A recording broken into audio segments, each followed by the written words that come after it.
Alright, y'all see it said fully charged. What's good, YouTube? Back with another video. I want to talk about these cordless fast feeds, the blue ones specifically. Rum Barber posted theirs. They had the red light on. It wasn't working well. It wasn't turning on at all. This is Jose's. Basically, Rum Barber sent theirs in. Oster got them. They said basically what happened was you sprayed, it was Cool Care oil or something inside, and it messed up the clipper. Now I can do that with every single clipper I own. Corded fast feeds, JRLs, all that, and they'll work fine. I've been doing it my whole career. Why can't we do that with these? Now, Jose's is starting to do that. Front light turns red after you charge it. Even when you charge it, it has a whistling sound. After you charge it, it still shuts off, or it'll run for like 5 seconds and then turn off and turn red. Jose emailed Oster. They asked for a receipt. Cool. They said send it in. They'll take a look at it. They basically told them if it's the battery or something on the inside that we did, they gotta charge them for it. They gotta charge them for parts or whatever the case may be. A battery. We bought these less than a year ago when they first came out. It hasn't been a year.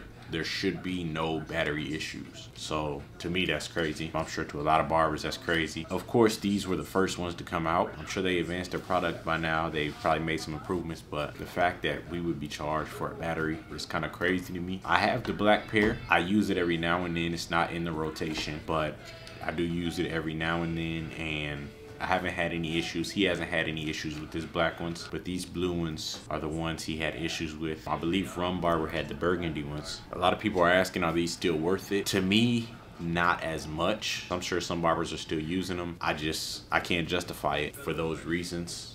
We'll see what happens from here. I use my cordless 76s. I have no issues with them. They work perfectly fine. Maybe it's just the cordless fast feeds. I haven't seen anything bad about the cordless 76s. They are a little loud, but that's a 76 for you. But I have seen the same issue many times by a few different people on this one. The light showed it was full, and you already have this going on. It's blinking red. You turn it off, turn it back on. It seems to be good. There it goes again. So I'm not sure what's wrong with this, but we may send it in, we may not. We'll see. Is it worth it? You know what I mean? That's it for this video. I'll catch y'all in the next one. Like, subscribe. Let me know if you have these and if you've had that issue. And if you haven't, comment that as well. Peace.